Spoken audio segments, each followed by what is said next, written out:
Bismillahirrahmanirrahim. Assalamualaikum warahmatullahi wabarakatuh. Izin memperkenalkan diri. Perkenalkan, nama saya Salsabila Salina dari kelas A dengan NIM 2250191043 dari Fakultas Farmasi Unjani angkatan 2022. Di sini, saya akan memaparkan tugas sebelum praktikum farmasi terpadu, yaitu bab 5 tentang pelayanan kefarmasian. Baik, sebelumnya saya akan menyebutkan terlebih dahulu subbab atau submateri yang akan saya jelaskan di slide berikutnya. Yang pertama yaitu ada alur atau proses dan formulir terkait pengelolaan sediaan farmasi, alat kesehatan, dan bahan medis habis pakai di sarana pelayanan kefarmasian. Lalu yang kedua ada penulisan resep yang benar. Lalu yang ketiga ada cara melakukan pengkajian resep dan formulir yang terkait. Lalu yang keempat ada masalah terkait obat. Yang kelima ada swamedikasi dan tata laksana. Kemudian yang terakhir ada tata laksana penyakit degeneratif, parameter klinik terkait, efek samping, dan cara mengisi formulir terkait. Sebelum saya masuk ke alur atau proses pengelolaan sediaan farmasi seperti alat kesehatan dan bahan medis habis pakai, di sini saya akan menjelaskan terlebih dahulu apa itu pelayanan kefarmasian. Pelayanan kefarmasian merupakan suatu pelayanan langsung dan bertanggung jawab kepada pasien yang berkaitan dengan sediaan farmasi, dengan maksud mencapai hasil yang pasti untuk meningkatkan mutu kehidupan pasien. Kemudian, fasilitas pelayanan kefarmasian itu sendiri terdiri dari apotek, kemudian yang kedua ada klinik, yang ketiga ada puskesmas, dan yang keempat ada rumah sakit. Kemudian, dalam pelayanan kefarmasian, terdapat beberapa pihak yang berperan penting agar pelayanan obat kepada pasien berjalan dengan aman, efektif, dan bermutu. Yang pertama, ada apoteker. Peran utama dari apoteker dalam pelayanan kefarmasian yaitu bertanggung jawab atas seluruh pelayanan kefarmasian.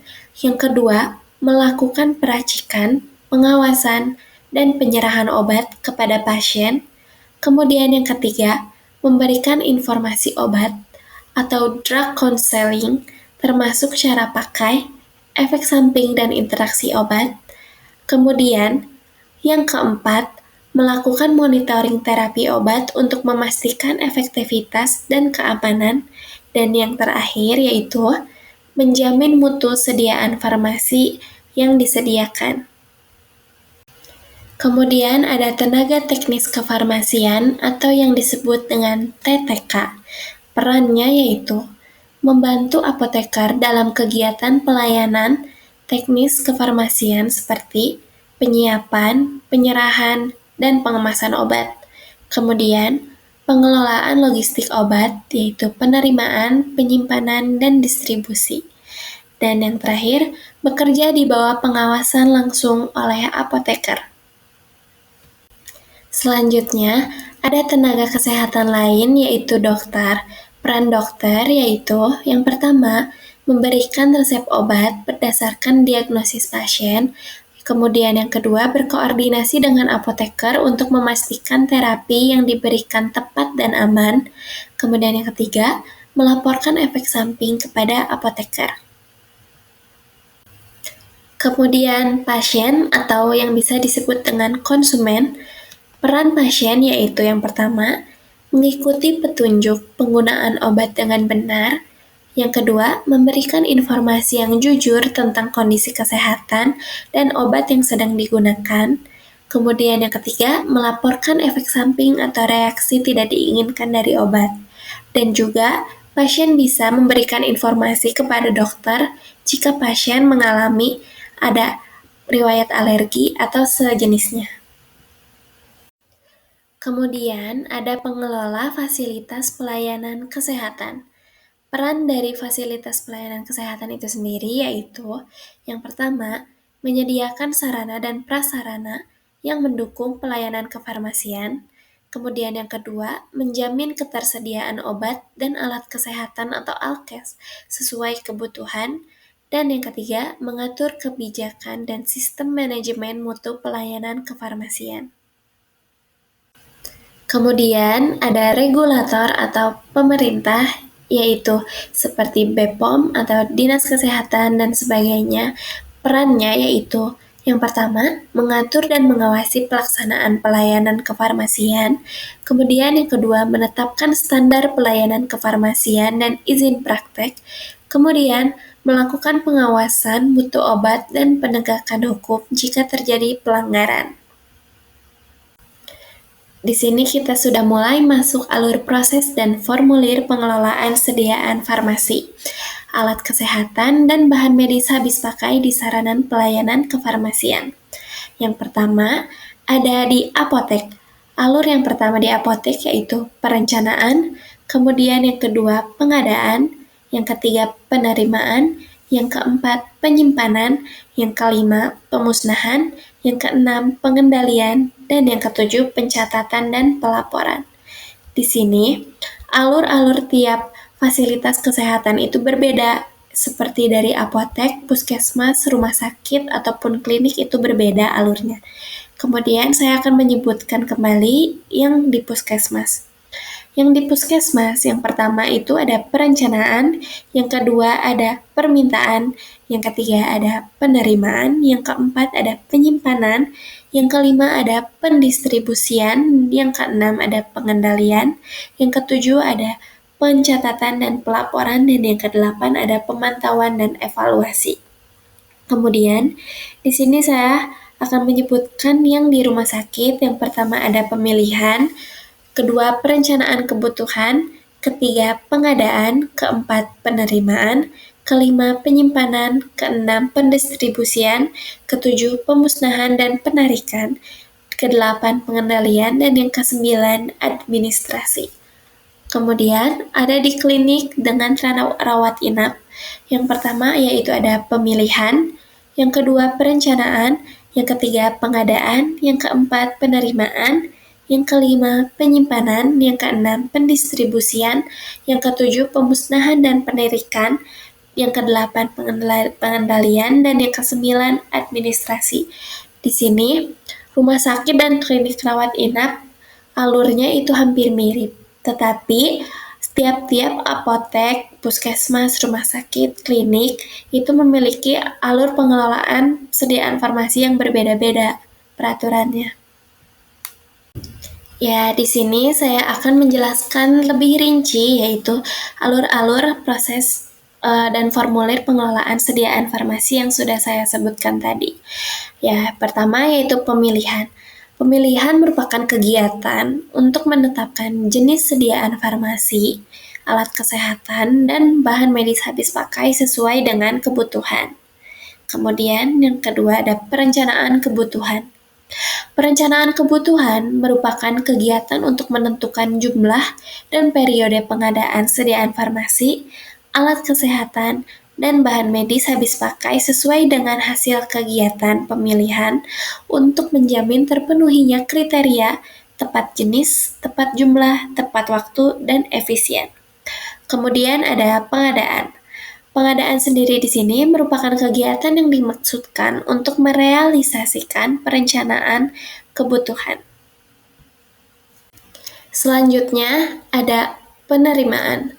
Penerimaan merupakan kegiatan untuk menjamin kesesuaian jenis, spesifikasi, jumlah, mutu, waktu penyerahan, dan harga yang tertera dalam kontrak atau surat pesanan dengan kondisi fisik yang diterima. Setelah barang diterima, perlu dilakukan penyimpanan untuk menjamin kualitas dan keamanan sediaan farmasi, alat kesehatan, dan bahan medis habis pakai sesuai dengan persyaratan kefarmasian. Stabilitas dan keamanan, sanitasi cahaya, kelembapan, ventilasi, dan penggolongan jenis sediaan farmasi, alat kesehatan, dan bahan medis habis pakai. Kemudian ada distribusi. Distribusi merupakan suatu rangkaian kegiatan dalam rangka menyalurkan atau menyerahkan sediaan farmasi, alat kesehatan, dan bahan medis habis pakai dari tempat penyimpanan sampai kepada unit pelayanan atau pasien dengan tetap menjamin mutu, stabilitas, jenis, dan ketepatan waktu. Kemudian ada pemusnahan dan penarikan sediaan farmasi, alkes atau alat kesehatan, dan bahan medis habis pakai, yaitu yang tidak dapat digunakan harus dilaksanakan dengan cara yang sesuai ketentuan peraturan perundang-undangan yang berlaku. Kemudian ada pengendalian, dilakukan terhadap jenis dan jumlah persediaan dan penggunaan sediaan farmasi, alat kesehatan, dan bahan medis habis pakai. Kemudian ada administrasi.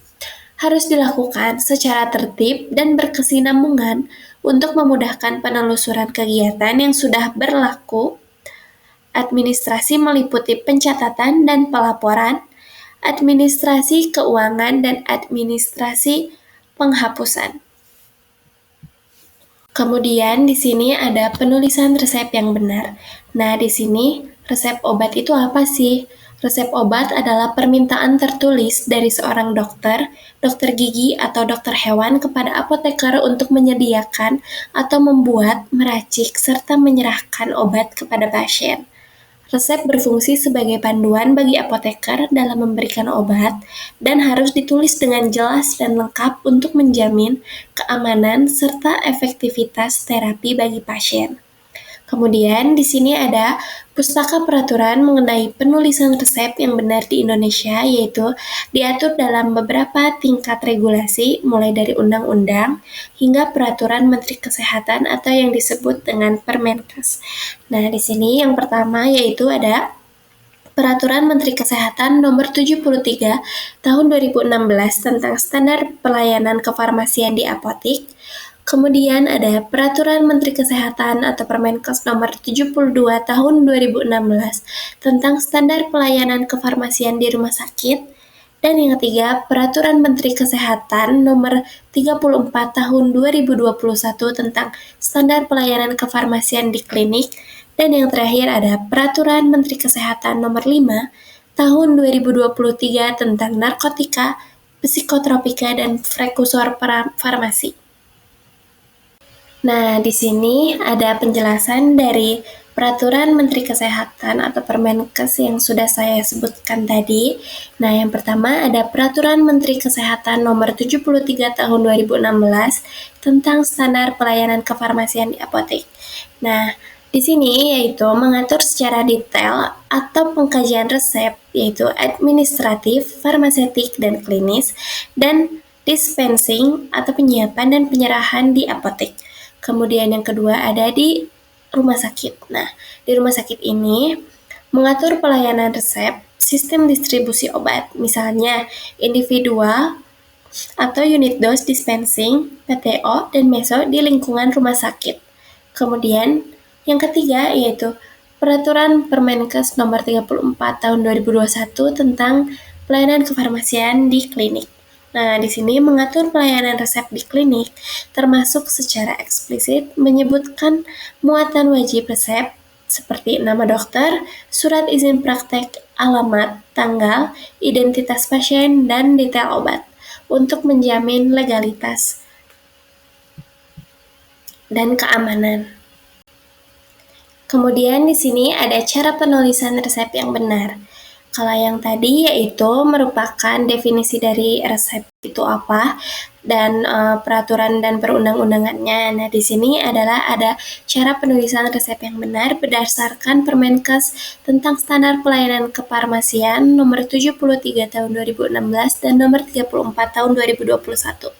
Di sini cara penulisan resep yang benar yaitu yang pertama harus ada inskriptio atau kepala resep. Bagian ini berisi identitas penulis resep, yaitu dokter, dokter gigi, atau dokter hewan, dan informasi administratif. Nah, yang pertama yaitu ada nama dokter, nomor surat izin praktek, alamat praktek, tempat dan tanggal, dan kemudian pencantuman khusus untuk resep narkotika, wajib mencantumkan alamat lengkap pasien dan ditulis terpisah dari resep obat lain. Kemudian yang kedua ada invocatio atau permintaan. Bagian pembuka yang berupa simbol standar. Nah, di sini ditulis di resep itu pasti diawali dengan simbol R garis miring. Nah, singkatan dari R garis miring itu merupakan resep bahasa Latin yang berarti ambillah atau berikanlah. Simbol ini harus diletakkan di setiap baris obat yang diresepkan. Kemudian yang ketiga ada isi resep atau yang disebut dengan praeskriptio atau ordonatio. Nah, di sini ini adalah inti resep yang berisi rincian obat yang diminta. Yang pertama ada nama obat, yaitu diutamakan menggunakan nama generik atau nama zat aktif atau dapat juga menggunakan paten atau nama dagang. Nah, penulisannya di sini harus jelas, hindari singkatan yang tidak baku. Kemudian ada bentuk sediaan, misalnya tablet, kapsul, sirup, salep, atau suspensi. Kemudian yang ketiga ada kekuatan sediaannya. Dosis per unit sediaan misalnya seperti 500 gram, 10 mg, 250 mg per 5 ml. Dan di sini ada jumlah obat. Jumlah obat yang diminta untuk disiapkan oleh apoteker ditulis dalam angka Romawi, misalnya nomor X, dan diberi garis penutup untuk menghindari penambahan. Kemudian yang terakhir di sini ada peracikan atau formula. Jika obat diracik, harus dicantumkan semua bahan obat yang diperlukan beserta jumlah atau dosis masing-masing bahan. Kemudian yang keempat ada signatura atau yang bisa disebut dengan tanda. Bagian ini memberikan petunjuk yang jelas tentang cara penggunaan obat bagi pasien. Yang pertama ada simbol S, singkatan dari signa atau yang artinya tanda atau beri tanda. Di sini ada dosis, jumlah obat sekali minum atau pakai. Kemudian ada frekuensi, berapa kali seharinya, misalnya 3 kali sehari atau 2 kali sehari, contohnya seperti itu. Kemudian ada waktu penggunaannya, yaitu kapan obat diminum atau dipakai, misalnya setelah makan atau yang disebut dengan postquenam atau sebelum tidur, atau misalnya ada cara penggunaannya, yaitu rute pemberian, misalnya diminum per oral, dioleskan di kulit, atau sebagainya. Kemudian yang kelima ada subscriptio atau penutup. Nah, di bagian penutup ini, bagian untuk memberikan legalitas resep. Nah, isinya yaitu ada paraf atau tanda tangan yang berisikan dari paraf dokter pada setiap item obat atau tanda tangan di akhir resep untuk menjamin keabsahan resep. Kemudian ada tanda iter.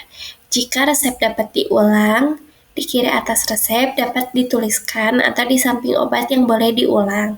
Kemudian ada tanda NI. Jika resep tidak boleh diulang, ditulis dengan NI atau ne iteratur. Nah, lalu kemudian yang keenam ada pro. Nah, pro ini yaitu merupakan peruntukan untuk pasien. Nah, di bagian ini berisikan identitas pasien seperti nama pasien, usia pasien, berat badan pasien, jenis kelamin, dan informasi tambahan untuk alamat lengkap itu khusus untuk resep narkotika. Wajib menggunakan alamat lengkap pasien. Kemudian, selain cara penulisan resep yang benar untuk resep biasa, di sini juga ada peraturan cara penulisan resep yang benar untuk seperti bahan yang ada narkotika, psikotropika. Nah, di sini diambil dari Peraturan Menteri Kesehatan Nomor 5 Tahun 2023 tentang narkotika, psikotropika, dan prekursor farmasi. Nah, resep yang mengandung narkotika harus memenuhi standar persyaratan resep umum yang lengkap seperti inscriptio, invocatio, praescriptio, signatura, subscriptio, dan pro. Ditambah dengan persyaratan khusus. Nah, persyaratan khusus di sini yaitu yang pertama ada hanya untuk satu jenis obat. Jadi, satu lembar resep hanya boleh memuat satu jenis obat narkotika. Kemudian, obat narkotika harus ditulis pada resep lembar terpisah dari obat lain, psikotropika atau obat non-psikotropika atau narkotika. Kemudian yang kedua ada identitas pasien wajib sangat lengkap. Nah, di sini wajib mencantumkan nama lengkap dan alamat lengkap pasien. Kemudian yang ketiga, tidak boleh diulang atau bisa disebut dengan NI atau ne iterator. Nah, resep narkotika tidak boleh diberi tanda iter atau tidak boleh diulang. Jika pasien memerlukan terapi lanjutan, dokter wajib menulis resep yang baru, jadi tidak bisa menggunakan resep yang sebelumnya. Karena resep untuk narkotika atau psikotropika itu hanya bisa satu kali. Kemudian, tidak boleh copy resep. Obat narkotika tidak dapat diserahkan dengan menggunakan salinan resep atau yang disebut dengan copy resep. Nah, kecuali salinan resep tersebut berasal dari resep yang asli yang sudah dilayani seluruhnya. Setelah dari cara pembuatan resep yang benar, yaitu kita masuk ke pengkajian resep. Nah, pengkajian resep merupakan tahap di mana apoteker memeriksa secara menyeluruh resep dari berbagai aspek untuk memastikan bahwa terapi obat yang akan diberikan kepada pasien adalah aman, efektif, rasional, dan legal. Kemudian, pengkajian resep dilakukan untuk menganalisa adanya masalah terkait obat. Bila ditemukan masalah terkait obat, harus langsung dikonsultasikan kepada dokter yang menuliskan resep. Berdasarkan Peraturan Permenkes tentang Standar Pelayanan Kefarmasian Nomor 73 Tahun 2016, pengkajian resep ini harus mencakup 3 aspek.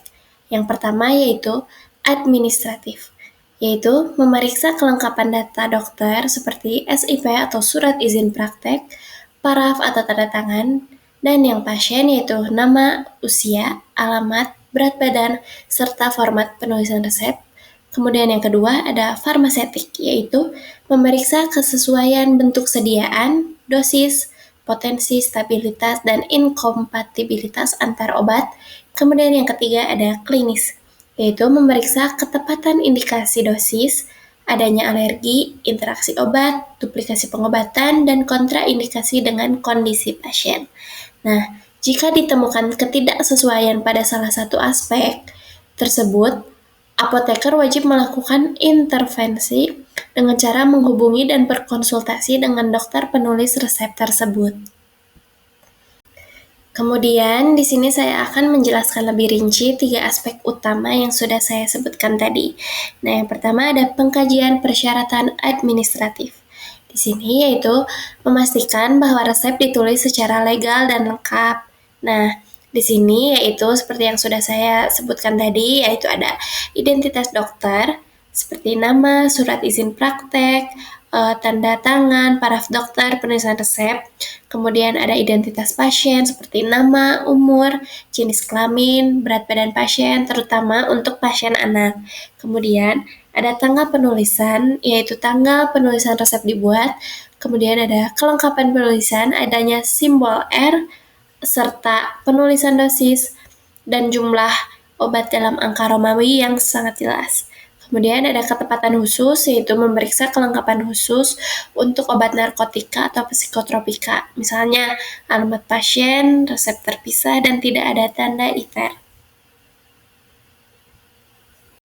Kemudian ada pengkajian persyaratan farmasetik. Nah, di farmasetik ini yaitu mengevaluasi kesesuaian fisik dan formula dari obat.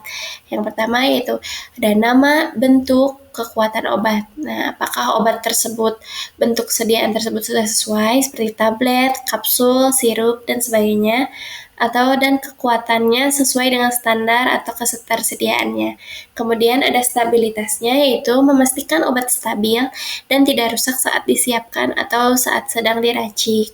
Kemudian ada dosis, yaitu mengecek apakah dosis yang diminta sudah benar dan wajar. Kemudian untuk inkompatibilitasnya, yaitu memeriksa apakah ada ketidakcocokan antar bahan obat dalam resep, terutama pada resep racikan. Selanjutnya yang ketiga ada pengkajian persyaratan klinis. Nah, di sini mengevaluasi kesesuaian resep dengan kondisi pasien untuk menjamin keamanan dan efektivitas terapi. Nah, ketepatan indikasi dan dosis, seperti apakah obat yang diresepkan tepat untuk diagnosis pasien dan apakah dosisnya sesuai dengan kondisi klinis pasien, misalnya seperti fungsi ginjal atau fungsi hatinya. Kemudian ada aturan, cara, dan lama penggunaan obat, yaitu memastikan aturan pakai, diberi tanda signa, sudah jelas dan sesuai. Terus kemudian ada duplikasi pengobatan, memeriksa apakah pasien menerima 2 obat atau lebih dengan kandungan zat aktif yang sama. Kemudian tentang alergi. Nah, di alergi ini sendiri yaitu memastikan obat tidak menyebabkan reaksi alergi pada pasien. Kemudian ada interaksi obat, yaitu memeriksa kemungkinan interaksi antara obat-obatan dalam satu resep atau dengan obat lain yang sedang dikonsumsi pasien, terutama obat bebas, suplemen, atau herbal. Kemudian ada kontraindikasi, yaitu memastikan obat tidak diberikan pada kondisi yang dilarang. Contohnya, seperti obat pada ibu hamil atau ibu menyusui. Kemudian di sini ada formulir terkait, yaitu formulir yang terkait langsung dengan pengkajian resep adalah catatan pengobatan pasien atau yang disebut dengan patient medication record atau dokumen internal yang berfungsi sebagai formulir pengkajian resep. Tujuan formulir ini adalah untuk mendokumentasikan yang pertama yaitu hasil screening, poin-poin masalah, misalnya interaksi obat, dosis tidak tepat yang ditemukan saat pengkajian. Kemudian yang kedua ada intervensi, tindakan yang dilakukan apoteker, misalnya menghubungi dokter. Yang ketiga, rekomendasi perubahan atau konfirmasi yang disepakati oleh dokter. Kemudian yang keempat, data pasien, yaitu seperti ada riwayat alergi, diagnosis, dan informasi klinis lainnya yang relevan untuk proses pengkajian. Kemudian yang kelima ada dokumentasi ini penting untuk akuntabilitas apoteker dan sebagai bagian dari rekam medis pasien. Nah, setelah kita sudah selesai membahas pengkajian resep, di sini kita langsung masuk ke masalah terkait obat atau yang bisa disebut dengan drug-related problems. Nah, di sini masalah terkait obat yaitu segala kejadian atau situasi yang tidak diinginkan yang dialami oleh pasien dan secara nyata atau potensial mengganggu keberhasilan hasil terapi yang diharapkan dari penggunaan obat. Kemudian di sini ada kategori masalah terkait obat. Yang pertama itu ada indikasi tanpa obat, yaitu pasien memiliki kondisi medis yang memerlukan terapi obat, tetapi belum atau tidak menerima obat tersebut. Kemudian yang kedua ada obat tanpa indikasi. Nah, pasien menerima obat tetapi tidak memiliki indikasi atau alasan medis yang jelas untuk penggunaan obat tersebut. Contohnya, menggunakan antibiotik untuk infeksi virus. Kemudian yang ketiga, pemilihan obat yang tidak tepat. Obat yang diresepkan bukan obat pilihan pertama atau yang paling efektif. Untuk kondisi pasien atau obat yang diresepkan memiliki kontraindikasi. Misalnya, obat X tidak boleh diberikan pada pasien yang gagal ginjal. Kemudian yang keempat ada dosis yang terlalu rendah. Nah, dosis obat yang terlalu rendah ini, pasien menerima dosis yang tidak cukup untuk menghasilkan respon terapi yang diinginkan. Ini juga mencakup durasi terapi yang terlalu singkat.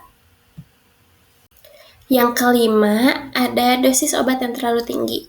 Pasien menerima dosis obat yang terlalu besar atau terlalu tinggi berpotensi menyebabkan toksisitas atau efek samping obat atau yang disebut dengan ESO atau ini juga mencakup durasi terapi yang terlalu lama.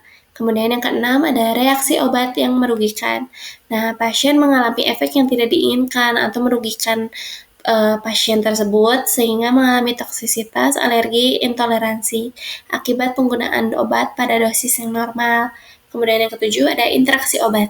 Terjadi interaksi antara obat yang satu dengan obat yang lainnya, makanan atau hasil laboratorium yang dapat menurunkan efektivitas atau meningkatkan toksisitas salah satu obat. Kemudian yang kedelapan ada ketidakpatuhan pasien. Nah, di sini rata-rata masyarakat itu paling banyak di ketidakpatuhan pasiennya. Seperti contohnya pasien tidak menggunakan obat sesuai instruksi. Nah, rata-rata orang-orang itu seperti lupa minum obat, menghentikan obat sendiri, atau salah cara penggunaannya. Kemudian kita sudah masuk ke swamedikasi.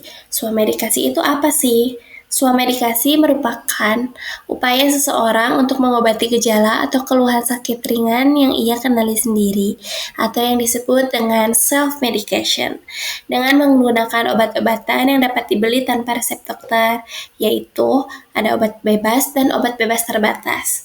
Nah, swamedikasi merupakan bagian integral dari perawatan diri atau yang disebut dengan self-care yang bertujuan untuk meningkatkan dan memelihara kesehatan serta menghemat biaya dan waktu.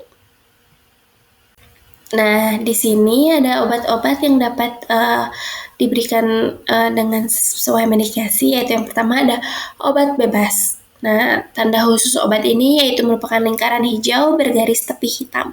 Nah, ketersediaannya dijual bebas di apotik, toko obat berizin, hingga warung atau toko kelontong. Kemudian yang kedua ada obat bebas terbatas. Nah, obat bebas terbatas ini merupakan lingkaran biru bergaris tepi hitam disertai dengan peringatan khusus seperti P nomor 1 hingga P nomor 6 dalam kotak hitam. Kemudian ketersediaannya hanya dijual apotek dan toko obat berizin. Kemudian yang ketiga ada obat wajib apotek atau yang bisa kita disebut dengan DOA. Nah, tanda khusus sebagai obat keras yang dapat diserahkan apoteker tanpa resep dokter dalam jumlah terbatas dan disertai pemberian informasi yang ketat. Ketersediaannya hanya di apotek yang ditanggung jawab oleh apoteker. Kemudian, tata laksana swamedikasi melibatkan proses pengambilan keputusan yang harus rasional, baik oleh masyarakat maupun apoteker yang melayani. Nah, tata laksana oleh pasien atau masyarakat yaitu harus cerdas menggunakan obat. Masyarakat yang melakukan swamedikasi harus cerdas menggunakan obat dengan memperhatikan hal-hal berikut. Yang pertama yang harus diperhatikan yaitu mengenali gejala pasien. Pastikan gejala yang dialami adalah keluhan ringan, contohnya seperti demam, sakit kepala, batuk, pilek, atau nyeri-nyeri yang ringan. Kemudian, memilih obat tepat. Pilih obat yang sesuai dengan gejala. Kemudian yang ketiga, membaca label atau brosur. Harus dipahami informasi yang tercantum, seperti nama obat dan zat aktifnya, indikasi, dan kontraindikasi, seperti kayak kegunaan, kondisi yang dilarangnya. Kemudian ada dosis, aturan pakai, seperti sebelum makan atau sesudah makan, dan cara penggunaan yang benar, seperti dikunyahkan, ditelan, dikocok, atau dan lain sebagainya. Kemudian efek samping yang mungkin timbul. Jika sekiranya menimbulkan alergi, jangan dipaksakan untuk meminum obat tersebut. Kemudian, yang keempat, memperhatikan lama terapi. Obat swamedikasi umumnya hanya digunakan dalam jangka waktu singkat, misalnya 3 hingga 5 hari. Kemudian, tindak lanjut jika gejala tidak membaik atau malah memburuk setelah jangka waktu tertentu. Segera hentikan penggunaan obat dan segeralah pergi ke dokter atau apoteker. Kemudian, tata laksana swamedikasi oleh apoteker yang sesuai dengan Permenkes. Apoteker wajib memberikan pelayanan swamedikasi yang rasional di apotek sesuai dengan Permenkes nomor 73 tahun 2016. Yaitu yang pertama yaitu penggalian informasi. Apoteker harus menanyakan siapa yang sakit, apa keluhannya, sudah berapa lama keluhan yang dirasakan, obat apa yang digunakan, adakah alergi atau riwayat penyakit lain. Seperti itu. Kemudian yang kedua yaitu evaluasi dan penilaian. Berdasarkan informasi, apoteker menentukan apakah kondisi pasien tersebut minor illness atau ringan dan layak diswamedikasi. Kemudian jika gejala parah atau kronis, apoteker harus segera merujuk kepada dokter. Kemudian yang ketiga, pemilihan obat. Memilih obat seperti obat bebas terbatas yang paling tepat indikasi dosis dan bentuk sediaannya. Kemudian yang keempat yaitu dengan memberikan informasi. Pemberian informasi yaitu apoteker wajib memberikan informasi lengkap mengenai cara penggunaan yang benar, pemakaian, dosis, seperti efek sampingnya, dan kapan harus segera ke dokternya, seperti itu. Kemudian ada tata laksana penyakit degeneratif, parameter klinik terkait, efek samping, dan cara mengisi formulir terkait. Penyakit degeneratif merupakan istilah umum untuk penyakit kronis yang jangka panjang, yang muncul akibat penurunan progresif fungsi sel, jaringan atau organ tubuh seiring berjalannya waktu. Kondisi ini sering dikaitkan dengan proses penuaan dan diperburuk oleh faktor gaya kehidupan yang tidak sehat. Nah, ciri utamanya adalah adanya degenerasi atau kemunduran yang menyebabkan struktur dan fungsi organ berubah dari keadaan normal menjadi buruk. Penyakit ini umumnya tidak menular. Kemudian contoh penyakit degeneratif yaitu seperti diabetes mellitus, tipe 2 hipertensi, penyakit jantung, osteoartritis, penyakit Alzheimer, Parkinson, dan sebagainya. Kemudian ada tata laksana penyakit degeneratif, yaitu yang pertama ada cara non-farmakologinya, yaitu dengan memodifikasi gaya hidup. Yang pertama ada diet seimbang, mengurangi konsumsi gula, garam, lemak jenuh, dan memperbanyak makanan seperti buah, sayur, dan serat. Kemudian yang kedua ada aktivitas fisik, seperti berolahraga rutin minimal 30 menit sehari disesuaikan dengan kondisi fisik atau tubuh. Kemudian yang ketiga, manajemen berat badan. Nah, mencapai dan mempertahankan indeks massa tubuh yang ideal. Kemudian yang keempat, hentikan kebiasaan buruk, berhenti merokok, dan membatasi atau menghindari alkohol. Kemudian yang kelima, pengelolaan stres, istirahat yang cukup, dan melakukan kegiatan yang dapat mengurangi stres. Kemudian yang kedua yaitu ada yang farmakologinya atau obat-obatannya, yaitu yang pertama pengendalian faktor resiko, pemberian obat untuk menormalkan parameter vital, misalnya obat antihipertensi untuk yang tinggi, obat antidiabetes untuk gula darah tinggi, kemudian statin untuk kolesterol yang tinggi. Kemudian ada perawatan gejala, pemberian obat untuk meningkatkan keluhan, misalnya obat analgesik untuk nyeri pada osteoartritis. Kemudian ada rehabilitatif, yaitu yang pertama fisioterapi penting untuk mengembalikan fungsi gerak dan kekuatan otot, terutama pada osteoartritis dan pasca stroke. Kemudian yang kedua, terapi kognitif untuk melatih kemandirian aktivitas harian dan fungsi otak pada penyakit Alzheimer atau Parkinson.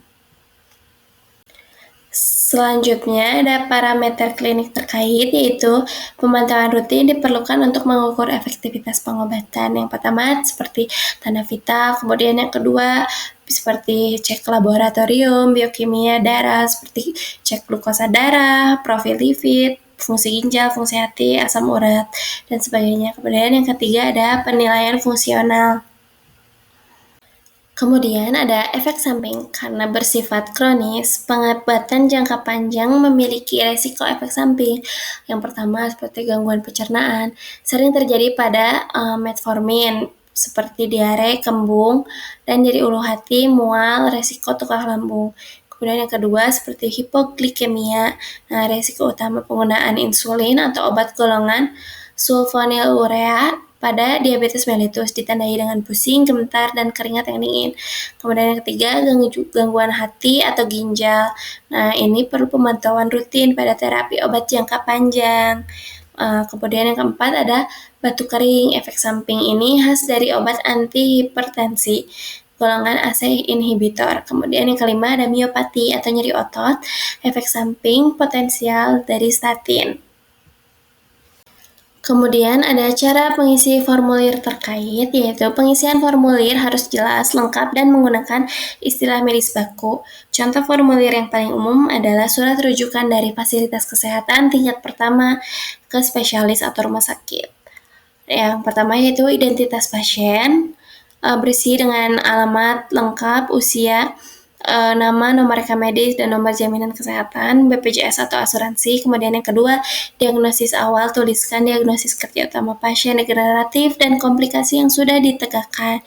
Misalnya hipertensi stage 2 dan diabetes mellitus tipe 2. Kemudian yang ketiga, alasan rujukan. Jelaskan kondisi yang tidak dapat diatasi di fasilitas kesehatan sebelumnya. Misalnya tekanan darah belum mencapai target dengan obat maksimal atau terdapat kecurigaan komplikasi ginjal. Kemudian yang keempat, pemeriksaan penunjang kelampiran kan catatan dan ringkasan hasil laboratorium terbaru. Kemudian yang kelima, terapi yang sudah diberikan catatan obat dan dosis yang sudah diberikan sebelumnya merujuk. Yang keenam, tujuan rujukan, tuliskan rumah sakit tujuan dan dokter spesialis yang dituju. Kemudian yang ketujuh, tanda tangan dan stempel. Bubukan tanda tangan dokter petunjuk dan stempel fasilitas kesehatan. Kemudian berikut pustaka yang terlampir. Cukup sekian pemaparan tugas sebelum praktikum farmasi terpadu dari saya. Mohon maaf sebelumnya apabila terdapat banyak kekurangan dan salah kata. Akhir kata, wassalamualaikum warahmatullahi wabarakatuh.